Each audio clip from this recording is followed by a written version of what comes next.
And joining me now to further break down this topic is Team Roe, a conservative political strategist and founder of Team Roe. Then we also have Richard Mack Jr., an experienced civil rights litigator. So, fellas, thank you all both for joining us this evening. I guess first, let's talk about the uniqueness of this case. With the presidential election gearing up, I guess, would this essentially be considered a disqualifier? Well, it certainly should. I mean, just, the people hear RICO, and it really should, you really harken back to mob bosses.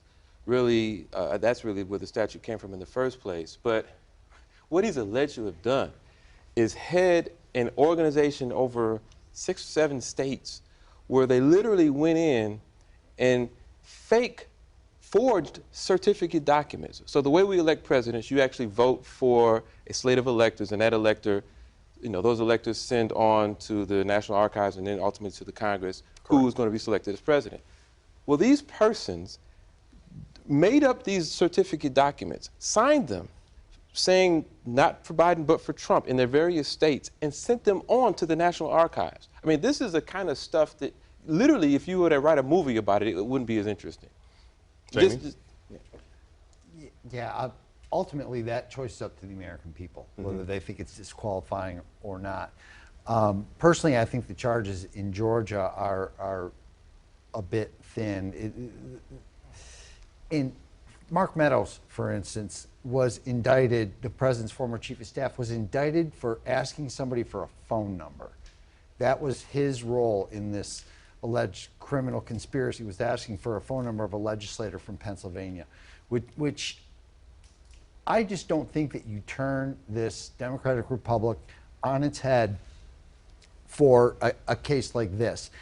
Quite honestly, we've never in our history had a time when a sitting president would have his Justice Department indicting his top political rival. That's something that happens in banana republics. It's not something that happens in the United States of America. Now, I know Fani Willis is not a federal indictment. It's a local indictment in Georgia, but I just think it's a bit thin what they're going after here.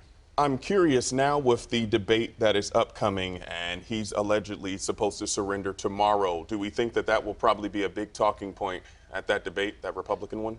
Yeah, it's going to take all the oxygen out of the room, and I just have to agree with my brother here. It's thin is the opposite of thin. I mean, the purpose of the RICO statute is when you have henchmen, people going out to do the various little deeds, getting phone numbers, delivering this drug, whatever it is, and then you go to the top, the people who are basically pulling the strings, and that's exactly what this statute is doing. So yeah, there are people who've done different things, and I think Mark Meadows is alleged to have done a lot more than one phone number, another phone calls, visits, things of that set. But the point of it is you're going at the people who are pulling the strings on this whole scheme, and it wasn't just, it's so broad sweeping that I think he's really in some trouble.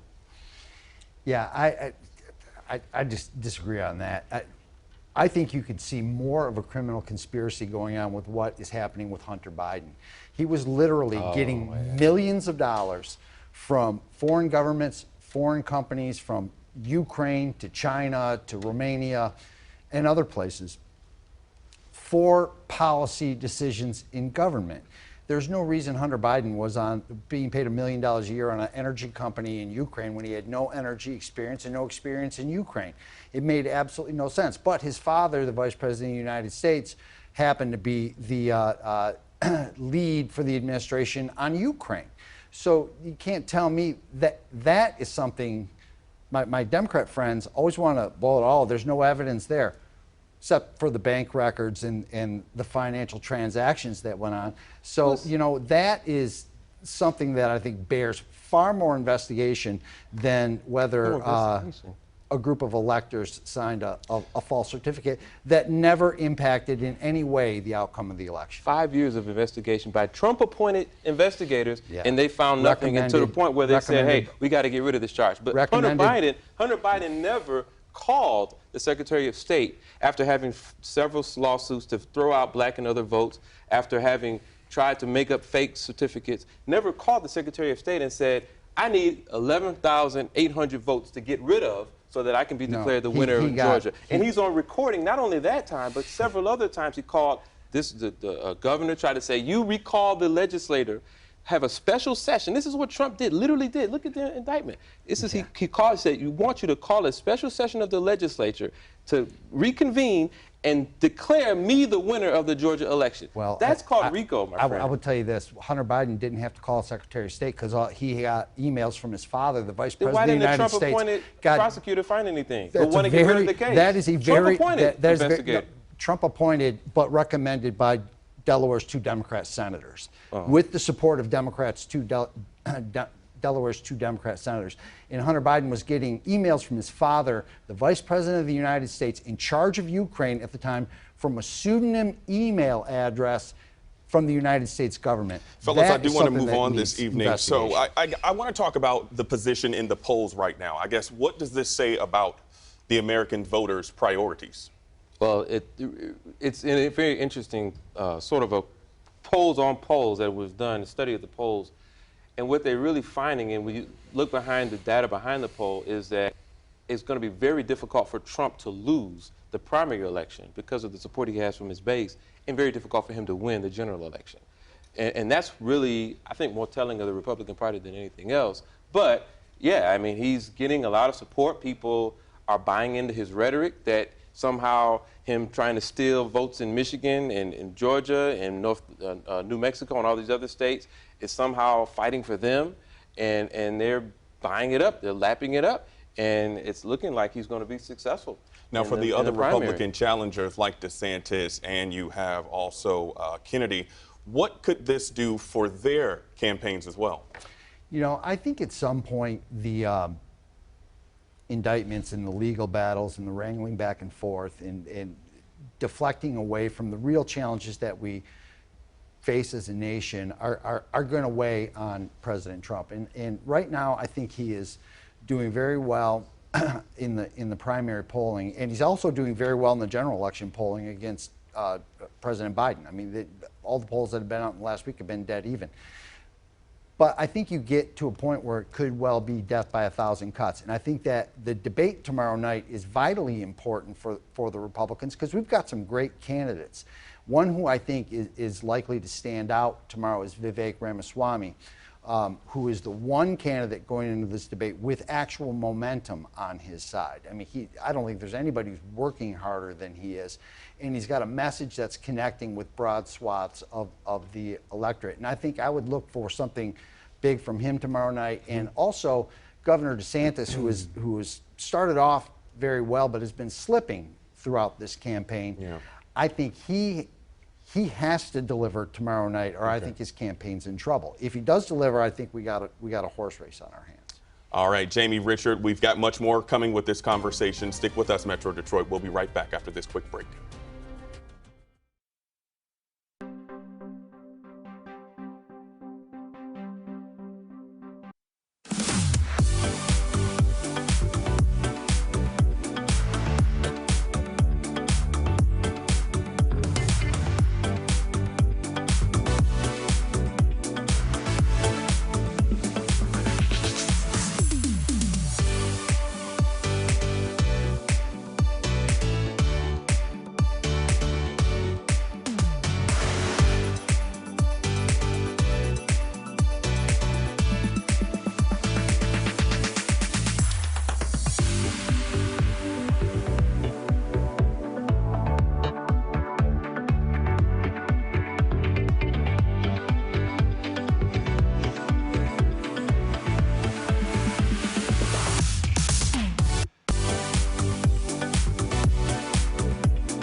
You're watching CBS News Detroit. Welcome back, everyone. Top Republican presidential hopefuls are gearing up for the first primary debate Wednesday in Milwaukee without GOP frontrunner Donald Trump. But Trump is not the only GOP contender who won't be on the stage. Presidential candidate Perry Johnson has failed to qualify for the first Republican presidential debate scheduled for tomorrow. The wealthy businessman from Michigan claimed on social media that he had satisfied the requirements to be eligible, but that, quote, the process for the debate has been corrupted, plain and simple, end quote. Now, according to campaign finance records, Johnson contributed more than $8 million to his own bid for president. We actually had a chance to talk with him earlier today about what voters are missing with him not being on that stage tomorrow night. With my not being there, I'm the only guy with the plan. So you're not going to hear anything about the 2-cent plan. That'll be a thing of the past because they don't want to hear how we have to go and cut expenses, trim Washington, and they don't want to have anything to do with this 10-point plan I have to solve our problem. Johnson also self-funded a 2022 campaign for Michigan's governor before being one of the 5 GOP gubernatorial candidates who were disqualified from the primary ballot because of fraudulent petition signatures. And of course, we're joined this evening by Jamie Roe and Richard Mack. Jamie, I'm going to be starting with you this time. So the GOP field is large this election cycle. I guess what do the candidates they need to do to pull themselves out of the former president's shadow? I think when you have a debate stage that's this large, the most important thing is to find some way that you stand out, Yeah. that you're different. Is there a particular issue that you connect on? I look at somebody like Governor DeSantis, who just got reelected governor by more than 20 points in Florida and widely acknowledged as one of the best governors in America. And I'm guessing that he is going to talk about his record down there in Florida. Vivek Ramaswamy, who I think is the next closest competitor, he has sweeping ideas to change the country, and I think that a lot of people are going to hear them for the first time, and we'll see if that helps him to catch fire.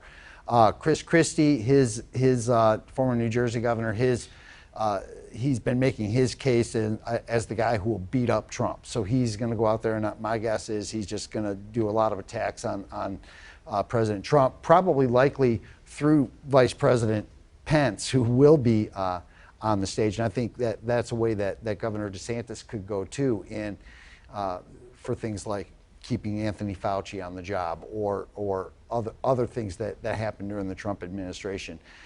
Tim Scott, senator from South Carolina, is another one who has been on a very positive he's had a very positive message. It hasn't focused on anybody else, and we'll see if positivity can help capture some momentum. But I'm going to have the popcorn popped, and I'm going to be ready to go to watch that debate tomorrow night because I think it's going to be great, and it's going to educate a lot of voters about the options that are out there. There are options other than President Trump, and a lot of people I think are going to see him for the first time. When it comes to skipping the debate that's scheduled for tomorrow, I guess could this essentially, hurt someone's numbers?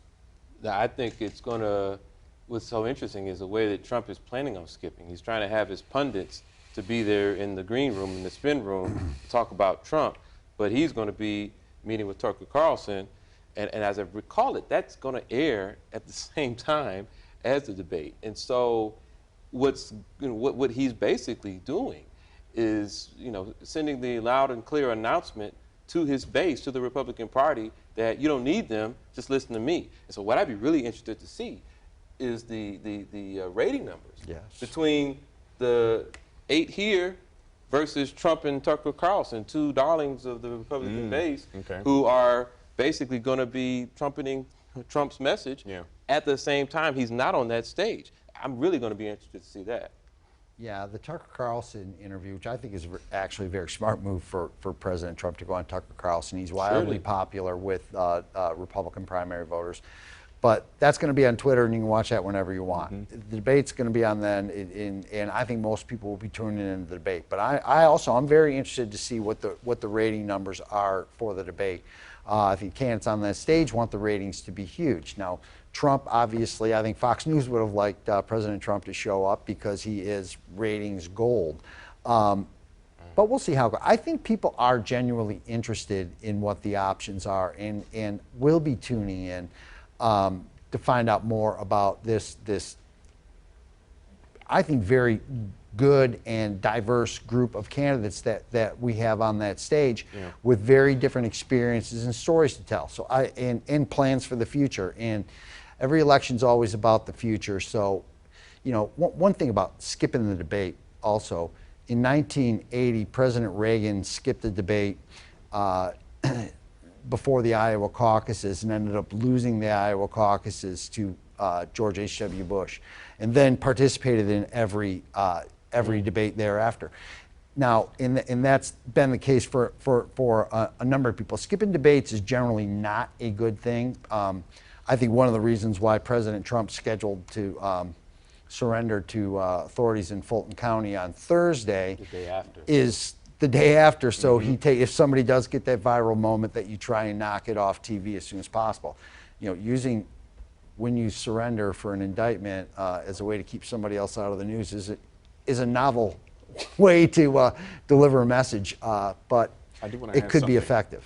Now, concerning the whole controversy with Dominion voting and Fox News, with that debate tomorrow, is this essentially, or could this be the resurgence of Fox News? I think Fox News has some explaining to do with allowing so many of its reporters to peddle lies. And it's just so interesting. Sidney Powell, one of the lawyers, when she was sued by Dominion, her literal defense was, well, you couldn't have been hurt by that, Dominion, because no one believed what I was saying when I stood in front of America proclaiming that your machines were made by a Venezuelan government in order to steal elections down in South America. So that's their literal defense, but they peddled that over and over and over and over. And so no, I wouldn't say that. I think that we're still going to see MSNBC for the first time knocking off Fox in its 9 o'clock slot, its 6 o'clock slot.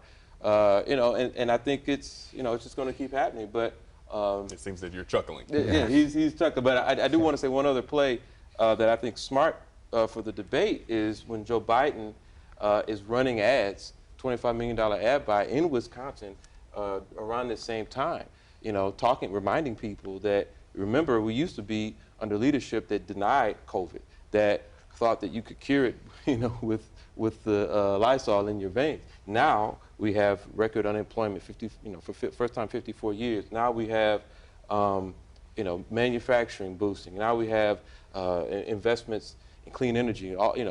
Record traction in manufacturing. So there are a lot of improvements that he's going to be bolstering at the same time that the Republicans are getting all this attention and energy from their debate. So I think that's also smart. Yeah, I think that President Biden's going to have to spend a lot more than $2.5 million on an ad buy to convince people that this economy is good. When 65, 70% of the American people in the polling say that it's not good. Republican Party has an alternative to offer here that is a change from what has brought us record inflation, record interest rates, and quite honestly, a declining manufacturing base, and trying to force, like here in our auto industry here in Michigan, trying to force electric cars down our throats that people don't seem to want, to the point where now the UAW sees the potential job losses that are coming as a result of that, and has withheld their endorsement of President Biden, and are now looking at going on the picket line to try and protect their jobs that are at risk from this push to electric vehicles. So I think Republicans have a very different vision to offer tomorrow, and quite honestly, I'm interested to hear it. And I think that there are a lot of people in this country who are interested to hear what it is. That isn't Trump and isn't Biden. I mean, polling has shown that about 2/3 of the nation does not want a Trump versus Biden matchup. And I don't think at the end of the day that's going to be the matchup. All right, thank you so much, Jamie. Richard, of course, we're going to be continuing this discussion after the break. Stick with us, everyone.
watching CBS News Detroit. Welcome back, everyone. In the last 5 months, former President Donald Trump has been charged in 4 criminal cases. He's charged in New York for felony hush money payments to allow an adult film star. He's also charged for mishandling classified documents in Florida. Also, he's been charged in 2 separate cases involving efforts to overturn the 2020 presidential election. In the special counsel's cases about January 6th, the former president faces 4 felony counts, 2 related to disrupting Congress's certification of the votes. 1 charge alleges a conspiracy to defraud the country, and 1 accuses the former president of trying to deprive citizens of their right to have their vote counted. Then, on the other hand, in Georgia's case against him, it alleges that the former president tried to overturn his election loss in that state. He faces 13 felonies there. The most serious is the Racketeering, Influenced, and Corrupt Organizations Act, commonly known as RICO.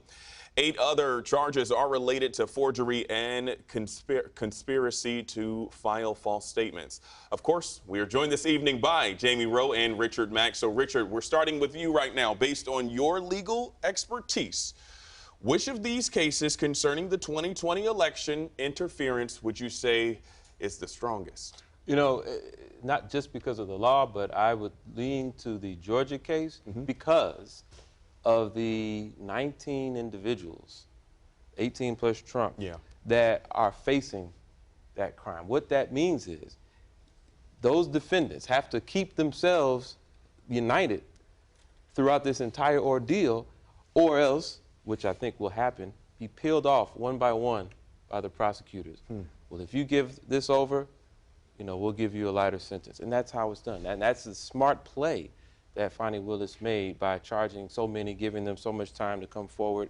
But kudos to both. I mean, as an African American who is a civil rights and I work with the NAACP protecting voter rights, I was offended.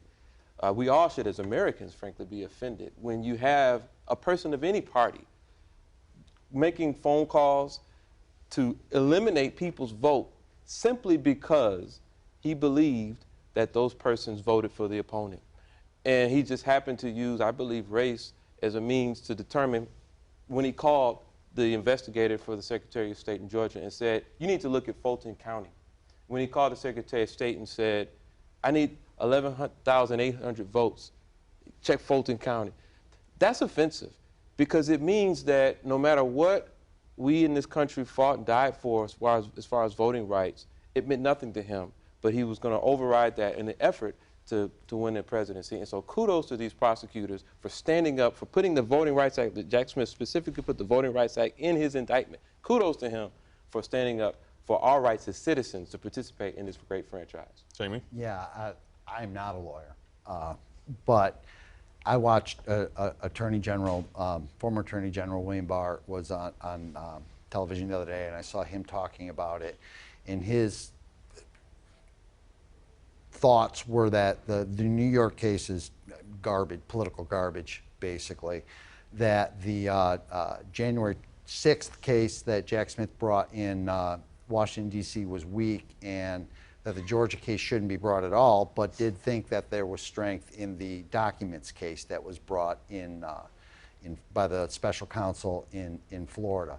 So that may well be. But on the Georgia case in particular, you know, I just find it amazing that 2018 Stacey Abrams lost to Governor Kemp in Georgia in a very close race, and then tried to disparage the outcome and deny, said that she won, claimed she was the real governor for years, and nothing ever happened to her.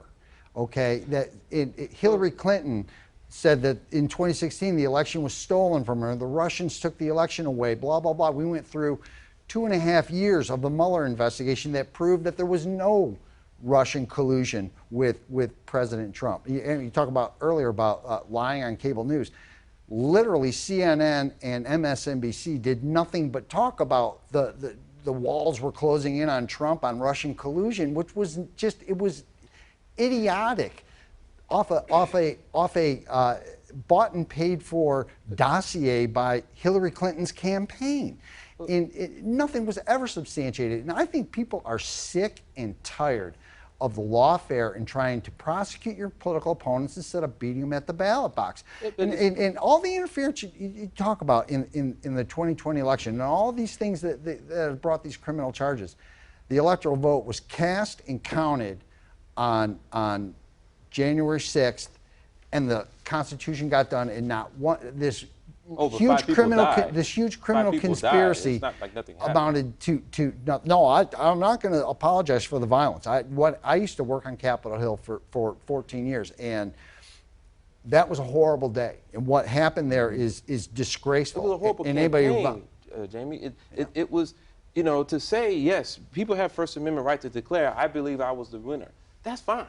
What they can't do is to literally try to interfere, to threaten election workers until people are literally sent to, you know, mental institutions because of how bothered they are. They can't go into Cobb County down in Georgia to steal the electoral records in an effort to try to make Trump win. They can't call the Secretary of State and say, I want you to discount these votes. They can't do that. It's one thing to say, I'm a winner. It's another thing to actively try to interfere. They can't make fake certificates, Jamie, and try to send those to Congress to say these are the real electors for Trump, not for Biden. They can't do that. That's where it gets illegal. You know, and this is one of the things about the lawfare that I have a problem with. Jack Smith's case on the January 6th and the 2020 election case, the one he filed in D.C., says that the Trump campaign attorneys duped the fake electors in these states to do this, while they were tricked into doing it. And in Dana Nessel's indictment, they were knowingly and willingly had done it. Both those things cannot be true. They both can't be true. Either they were duped or and thought they were signing something that was legal because they got bad advice from an attorney, and even bad advice from an attorney is not illegal either. And or they knowingly and willingly perpetrated a fraud. And that's where I think Dana Nessel's case is going to fall apart here too. And bringing a case that nobody has ever brought before in the history of the country. Never happened before. We've never had people making a fake certificate, meeting with a fake meeting. Literally, in the Michigan case, they literally went to the real electors meeting. They were kicked out. These people didn't know what they were getting into. Oh, what am I doing? Or what am I signing? They go to a meeting. They're kicked out. They go to their own fake meeting. They get a fake document, forge their own names, put it in, send it off. As if it's the real electors. You can't claim you didn't know what you were doing. The Dana Nessel case is just as strong as the one in Georgia. I think they're all going down. No. And they should, on the name of democracy, Jamie, they should go down. Right. Any party trying to steal an election, we want those people to go down, Democrat or Republican. I will just tell you this, is that we have no history of doing this type of thing in this country. And let's just say, it's never happened. Nobody ever stuffed a ballot box in America before, This is not stuffing a ballot box, Ever been to Cook County in Illinois? Nobody ever stuffed a ballot box there. People are in jail for doing those sorts of things, and that's the point. Well, when that happens and it's found, they do go to jail. This is the thing. Trump should go to jail. Those electors should go to jail. Your party's not going to have power. Go back and forth the entire time. I do want to ask, where do we go from here when former President Donald Trump surrenders tomorrow? I guess, in a perfect world, what happens? In a perfect world, the justice system, the constitutional justice system evaluates what Mr. Trump and his co-conspirators did, alleged to have done, and they are all innocent until proven guilty. Correct. They all have the right to counsel. It looks like Mr. Giuliani doesn't have the right to afford counsel, so he may need a public defender. Interestingly, it was Giuliani who litigated under the RICO statute back in the 80s that really brought it to be used as it is now. So he's the trendsetter. He was the trailblazer in litigating RICO in criminal operations against the crime bosses in New York. Now it's being used against him. And turns out he's going to need a public defender possibly. But I think that's what ought to happen. Justice ought to be served. The jury ought to listen to the evidence. The cases ought to go forward. And if they find a conviction, they find a conviction. Final thoughts, Jamie. Rudy Giuliani's used the RICO statute, put murderous mobsters in prison forever. They're trying to put the former chief of staff of the White House in prison for getting a phone number. That's the difference that we're looking at here. And quite honestly, I think it is not what we need to be talking about at a time when we have so many other problems in this country where people can't afford to feed their families, and yet this is what we spend 90% of our time talking about. It's a waste of time, and we need to move on to more important issues. If you don't know history and you don't fight to stop bad acts, they repeat themselves. It is an absolute, utterly, and critically important issue for us to make sure that for the first time ever, a sour grapes president who wouldn't leave, make sure he gets his comeuppance and his justice is served so they won't happen again. This absolutely needs to happen, and I credit CBS for spending the time to take care of it. Yeah, I appreciate the time to talk about it too, and I think one thing that we can all remember here is that every vote was cast in 2020, every vote was counted in 2020, the Electoral College met and cast their ballots, they were sent to Congress and counted, and Donald Trump left as President of the United States on January 20th, 2021. As per the Constitution. All right, thank you so much, fellas. We'd like to thank Jamie Roe of Team Roe and Richard Mack, a civil rights litigator. Thanks for joining us this evening. Of course, your insight, of course, was much appreciated. Absolutely appreciate you. Thank you.